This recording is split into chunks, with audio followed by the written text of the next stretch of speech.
It's our last section in chapter 8. Woo! It also deals with imaginary numbers. Yay! Not real numbers. So excited.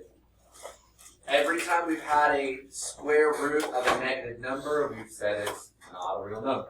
Not a real solution. Something along those lines. Okay? While that is still true, it is still not a real number, we're not going to stop there and just say there's nothing else. Okay? We're actually going to take it further. And the way we've done that is by defining the square root of negative 1 to be the imaginary unit. Okay? So we use this very special variable to define the imaginary unit as the square root of negative 1. Also has this neat little side effect that when we square it, when we square I, we have the square root of negative 1 times the square root of negative 1, which just ends up equaling negative 1. So there'll be times where we do operations with non-real numbers and end up with a real one, okay? Or a complex one. All kinds of fun types of numbers. So to start, we're going to write with I notation, okay? It's a really, really important step that whenever you have a radical with a negative that is a non-real number, you need to write it in I notation first before you do any of your simplification. Because you don't want to accidentally lose the fact that it started out as an imaginary number. When we do A, I'm going to show you what happens if you forget to write in I notation first and how that answer changes. Okay? So first, I'm looking at the square root of negative 25. I know the square root of negative 25 is not real. I can't do that. But can I square 25 if it wasn't negative? Yes. Yes. So I can factor it into be the negative 1 times 25. Okay? Well, I can square root 25. What does that give me? 5. And then based off of our definition, the square root of negative 1 equals what? I. The square root of negative 1 equals I. So if I have the square root of negative 1, that equals I. So I have 5I. It's stylized so it looks like a 1. It's kind of got that little like loop here. No, but you wrote it. Oh my God, you are so judgy. I think you're pretty familiar with my handwriting. All right. It's not great. Yeah. So don't be so judgy. I'm just gonna write it. Square root of negative 32. Can I square root 32? No. Does it have a factor that is a perfect square? Okay. So while I'm also factoring 16 and 2, I'm always going to be negative 1. We're always going to include negative 1. Okay? So negative 1, 16, and positive 2. Yeah. So, hey, since this is like, so why was our answer like, Because the square root of negative 1 is I. Not negative I. We've defined the imaginary unit to be the square root of negative. And so I have the square root of negative 1, square root of negative 1, times the square root of 25. Neither of those give me negative numbers when I square root. And also remember, I can't have a negative number when I square root unless there's a negative up front. Okay? Which we have down here for C. Alright, so square root of 16 is what? 4. Okay? Square root of negative 1, I. And then square root of 2, well, I can't do that, so I just leave it. So 4I root 2. Okay? Can I square root 121? 11. So I can write this as the square root of negative 1 times 121. Square root the 121 to be 11. Square root the negative 1 to be I. And then since I have this negative out front, it wants the negative root. So I include it as negative 11I. Now when we go ahead to do some operations, when we multiply, divide, or add and subtract, we want to make sure that we're writing it in I notation first before we do the the operation. Okay, so using our experience here, the square root of -5 in I notation. Would it be I squared negative, or I square root of 5? I square root of 5. I square root of 5. What about square root of -7? I square root of 7. So now I can go ahead and do the multiplication after I've written it in I notation. Okay? So when I multiply these, I'm going to multiply the coefficients. So the I times I is I times I. I squared. And then square root of 5 times the square root of 7, square root of 35. I forgot to write that as squared. Let's give that a little bit more space. 35. Okay? So I squared times 35. Now, if we go back to our definition, what does I squared equal? -1. So then I took two imaginary numbers, I multiplied them together, and ended up with a real number. Negative square root of 35. Now, if we forgot to do I notation first, here's the boo-boo that happens. Okay? That's a really easy mistake to make. Okay? If I go ahead and go straight into multiplication of those radicals, what is the square root of -5 times the square root of -7? What's -5 times -7? Positive 35. Does positive 35 equal the negative root of 35? No. Because these were negative, these were non-real numbers to start, this negative is a side effect of that multiplication. If we don't include the I notation first, we lose that and end up with a different solution. So you want to write an I notation first before you multiply, before you divide. Okay? Square root of -49 in I notation. 7 and what? 7i. Square root of -1. I. 7i times I. 7i squared. What's I squared equal? What's 7 times -1? There you go. Yeah? It's going to change. It'll get longer, not harder.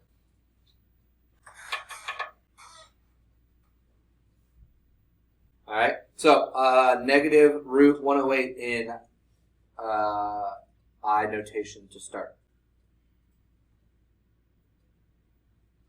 You don't even need to simplify it all the way. You just need to write an I notation.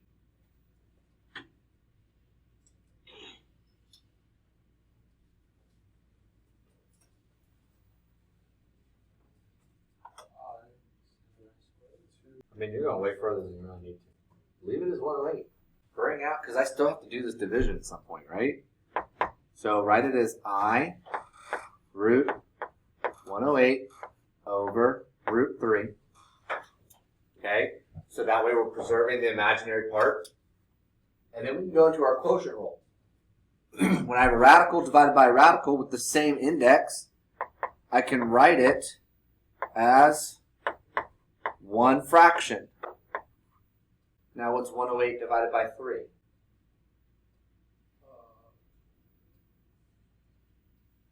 It is 30-something. You're right. What's the square root of 36? I6. 6i. There you go. So just make sure you do that imaginary part first. Then you can go in and use your product rule, your power rule, your quotient rule, whatever rule we need with our radicals in order to simplify them, simplify those roots, and then just make sure that you're keeping track of that negative, or that negative radical, the I. Okay? Now, so we've dealt with imaginary numbers, and so now we're moving into what we call complex numbers. Okay? They're called complex numbers because they have a real part and an imaginary part. They're both. That's what makes them complex. The operations that we do with them are consistent with everything else with any of our arithmetic. Okay? Whenever we're writing complex numbers, we always write them in the form a plus bi. A is the real part, plus, and b is the imaginary part. Bi being the imaginary part. A and b are real numbers. Okay? Every number is actually a complex number. Okay? Even our real numbers. If I take the number 5, and I want to write it as a complex number, I just write it as 5 plus 0i. Whenever I multiply anything by 0, it equals 0. It's true even with imaginary numbers. I times 0 is still. Okay? So every number is a complex number. We just haven't had any reason to deal with it in such a way until now. What we're going to do next is graph our numbers. When I'm graphing a number that's real, like the number 5, I graph it on a number line. And I go 0, 1, 2, 3, 4, 5, and then I graph my point. And there's my point 5. Okay, there's my value, and I can graph other numbers on the number line. But when we graph complex numbers, because we have a real and imaginary part, we have to use what's called the complex plane. It's very similar to our coordinate grid with an x and y axis. Or in this case, we'll have a horizontal and vertical axis. The horizontal axis represents the real numbers, while the vertical axis represents the imaginary numbers. And we're going to plot them very similar to plotting just regular points, ordered pairs, on the coordinate grid, on our Cartesian plane. Okay? So we want to graph these complex numbers. So again, the horizontal axis represents my reals, while the vertical axis represents my imaginary part. Starting with the point 2 plus 3i. It's going to be very similar to graphing the point 2, 3 on the Cartesian plane. Because I'm going to take 2, and I'm going to go 2 units on the real axis. Well, here's my real axis, this x-axis. So I'm going to go 2 spaces to the right on the real axis. And then I have 3 as the imaginary part. So I'm going to go 3 units up, 1, 2, 3, on the imaginary axis, and get my point 2 plus 3i. B, negative 5 plus 4, is going to be the same as graphing negative 5, 4. Which direction am I going to go on the real axis? Left on the real axis. How far? 5 units. Okay, so that puts me here. And then how far on the imaginary axis? 4 up. So it goes up to here. Negative 5 plus 4i.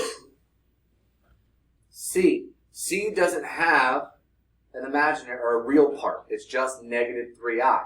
But I can still write it in the form of a plus bi by just adding in a 0 for the real part. 0 plus 3i. So how far am I going to move on the real axis?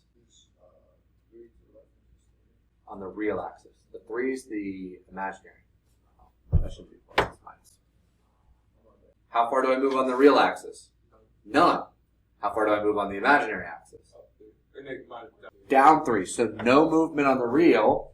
Down 3 on the imaginary. Okay, so that's the same as plotting 0, negative 3. And then 5 doesn't have an imaginary part, but I can always add in plus 0i. So now I can see both parts. So on the real axis, how far am I going to move? How far on the real axis? 5. Yep. And none on the imaginary. So it's the same as graphing 5, 0. So there's my 4 points. Okay? Horizontal is real. Vertical is imaginary.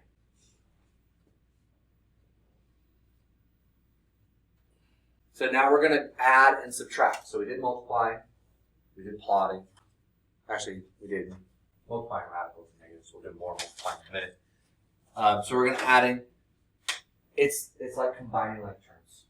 Okay? When you're adding and subtracting complex numbers, it's the same as if you're adding binomials and trinomials. combine your like terms. Real parts get added to real parts, and imaginary parts get added to imaginary parts. The same is true with subtraction. Just make sure that you're distributing your subtraction when you are doing that. Okay? So when I look at A, what are my real parts? 4 and 3. So I'm going to add 4 and 3. What are my imaginary parts?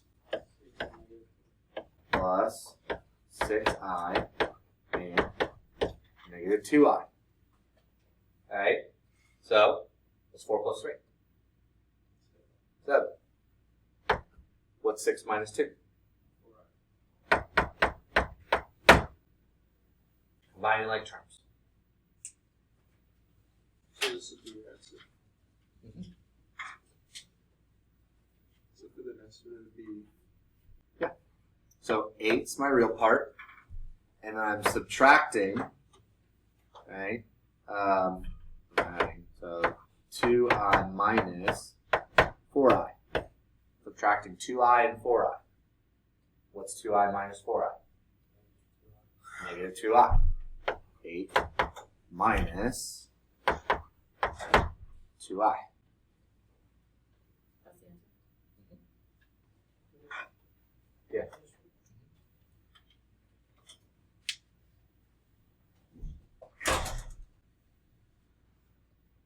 Now let's multiply.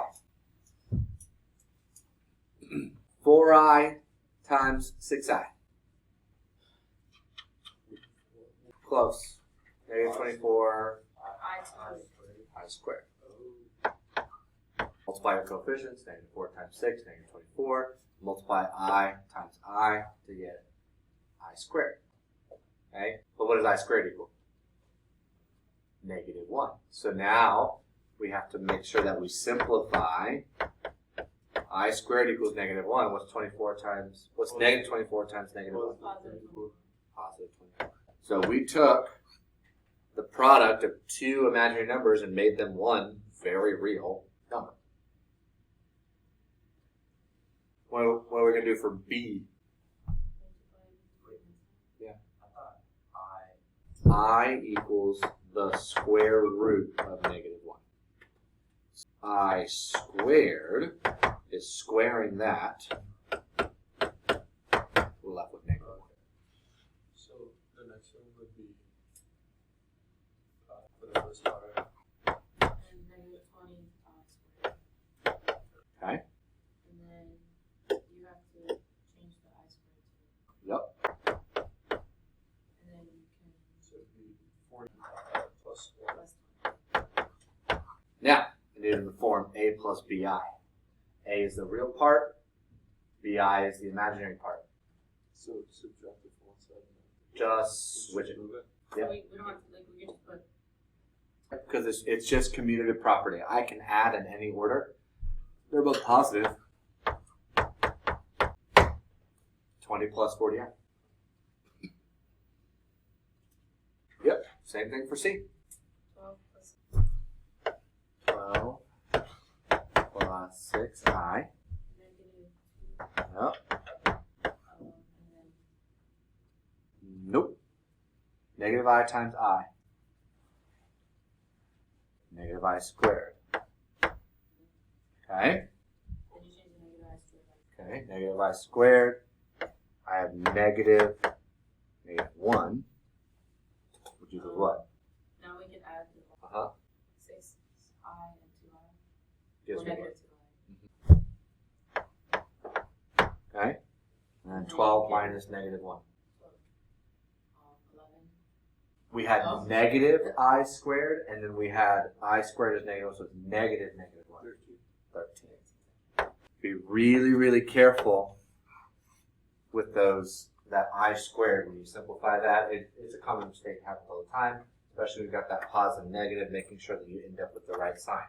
I was subtracting I squared. When I subtract negative 1, it becomes adding 1. Okay? So 13 plus 4i, and then A plus BI form, so we're good to go. Alright, now, divide. Okay?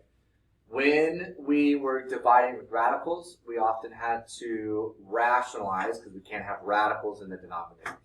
I also can't have complex numbers in the denominator. Okay, we don't like those types of non-real things or non-rational things in our denominator, so we're going to use our complex conjugates. It's very similar to the conjugates of radicals. We keep the two terms, but we're switching the sign. Okay, so if I have a plus bi, its conjugate is a minus bi. Whenever we multiply conjugates, we get always a squared plus b squared. We're going to end up with a very real number. Okay? Multiply a number by its conjugate, we'll always get a number. Alright? A real number. When we do the distributed property, okay, and work it all out, we see, so a times a, that's where I get the a squared. A times negative bi, negative abi, then positive abi, and then negative b squared I squared. Well, that I squared gives me the negative 1, which takes this a squared minus b squared and turns it into an a squared plus b squared.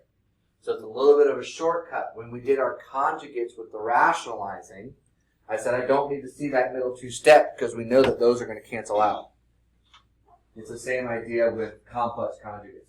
You are more than welcome to work out the whole thing just to make sure that you don't mess anything up. But I don't need to see it, especially if you become really proficient in it. I don't ever write it. I just do a squared plus b squared. Then I skip to the first and the last. So we're going to go ahead and divide. When it says divide, we're really just getting rid of the radical, or not the radical, the imaginary number. Okay, I'm not going to actually do any division. I'm going to multiply by a conjugate. Okay, so divide is a little misleading, but it is what it is. Okay, we're not actually dividing. We're multiplying by a conjugate to get rid of the imaginary number in the denominator. Okay, my denominator is 4 minus 3i, so its conjugate is 4 plus 3i. Well, let's go ahead and do that multiplication in the denominator first. Here we go. Next one. Next one. Close. Negative 12i. And then the last one. Negative I squared. Negative. And negative 9i squared. Okay? Now, 12i minus 12i gives me what? 0. Okay? So that cancels out. So again, I don't need to see that part. You are more than welcome to write it. I don't need to see it only on the conjugate. We'll do the full distributed property in the numerators. There's no getting around that. But just on the conjugate, there's a formula, there's a trick, we can use it. Okay? Now, what is negative 9i squared equal? Positive 9.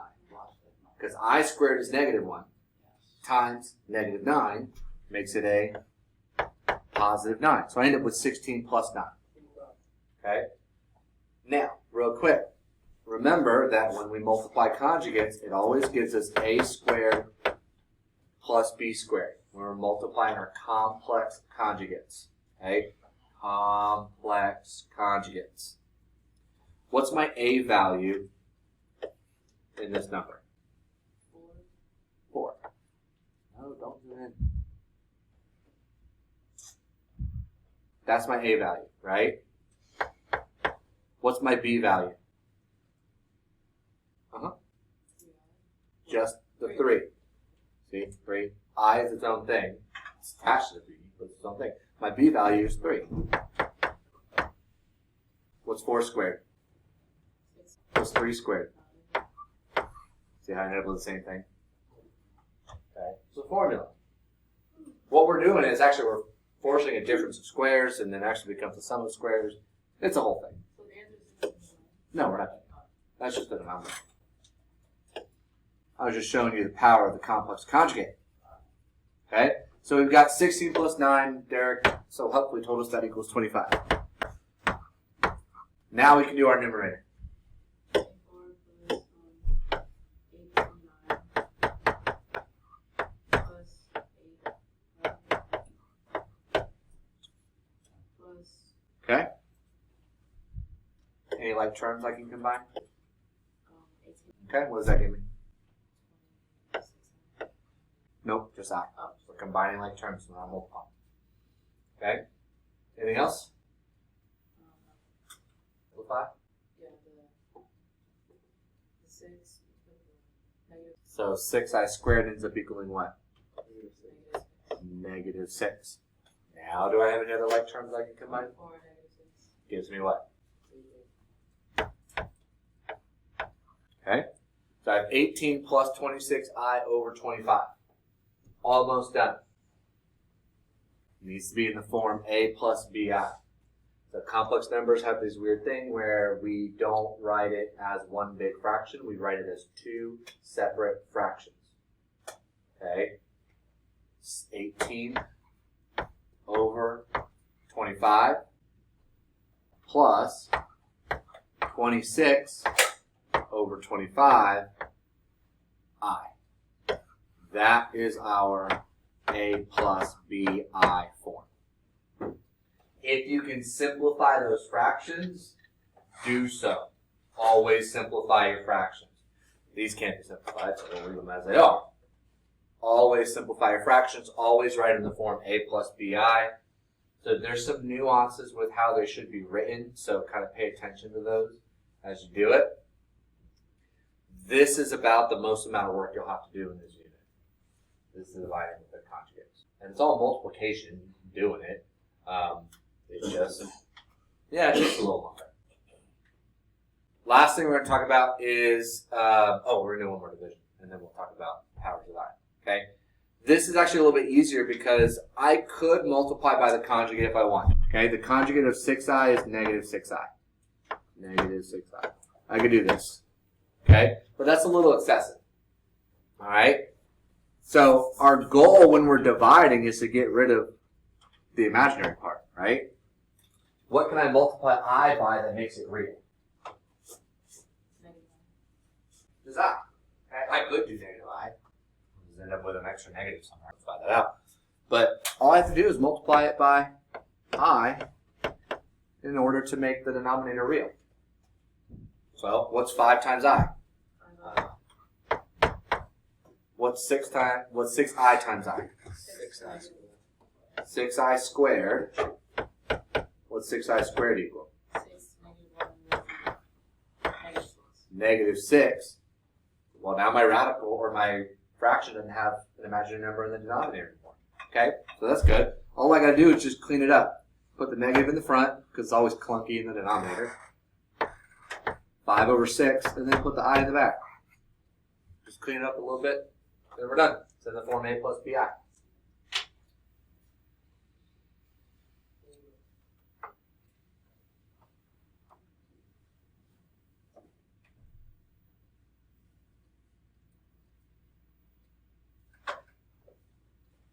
Last thing I'm talking about is our patterns with the powers of I. So far all we've done with is I and I squared. Okay? But we can raise I to whatever power we want. 3, 4, 5, 10, 172. There's only ever going to be 4 answers. Whenever we raise I to a power, we get one of 4 answers. Okay? I equals the square root of negative 1. That's our definition. Okay? That's what we started with. And then we dealt a lot with when I square I get negative 1. Now, when we do I to the third, if I break that apart using my power rule of exponents, I to the third is equivalent to I squared times I. Well, I know that I squared equals negative 1. So it's just negative 1 times I, which is negative I. If I do I to the fourth, break it apart, I get I squared times I squared. Well, again, I know that I squared equals negative 1. So it becomes negative 1 times negative 1, which is 1. So whenever we have the imaginary unit raised to any power, it's either going to be I, negative 1, negative I, or 1. It's the only things it'll equal. It's one of those 4 things. Okay? So there's a pattern. When I move to I to the fifth, I can break it apart to 4 and 1. Well, 4 is just 1, and then I is I. 4 and 2 for I to the 6th. So I got 1, and I squared is negative 1. So then I get negative 1 again. I to the 7th, 4 and 3, negative I to the 8th, 4 and 4, 1. And it continues. 9, 10, 11, 12, 13, 14, 15, 16, 17, 18, 19, 20, so on and so on and so on, over and over and over. It repeats. It gives me those same answers by a factor of 4. Okay? Every multiple of 4, the pattern restarts. So, when I have I to larger powers, the trick is to figure out how many multiples of 4 you're going to have, and then what's left over. Okay? Because all of these were, okay, it was a multiple of 4 with 1 left over, a multiple of 4 with 2 left over, a multiple of 4 with 3 left over, multiples of 4 with nothing left over. So what we're going to do is we're going to take this, and the trick is that we are going to divide our exponent by 4. And that'll tell us what's left over. 53. Divided by 4. How many times does 4 go into 53? How many times does 4 go into 5? 1. Multiply, subtract, bring down to 13. How many times does 4 go into 13? 3. 3 times 4 is 12. Subtract. 1 left over. I have 1 left over. So I to the 53rd is equivalent to I to the 4th times I. Okay? This breaks down to be I to the 4th. It's actually I to the 52nd. But I to the 52nd and I to the 4th are the same. Times I to the 1st. Well, what's I to the 4th equal? 1. 1 times I equals I. So you just need to know what the remainder is, and that tells you the exponent. Randolph, give me a number between 1 and 100. 53. Oh, we just did that. Just did that one. 92. Okay? I to the 92nd. Let's divide 92 by 4. How many times does 4 go into 9? You picked the one that we already did. 2. Okay? And it goes in how many times? 3. How much do I have left over? None. Okay? So it's a multiple 4 on the dot. When I have nothing left over, which one is it? It's a multiple of 4. I to the 4th. If there's no remainder, it means it is a multiple of 4. 50 or 92 is a multiple of 4. So I to the 92nd equals I to the 4th. What's I to the 4th equal? 1. No remainder.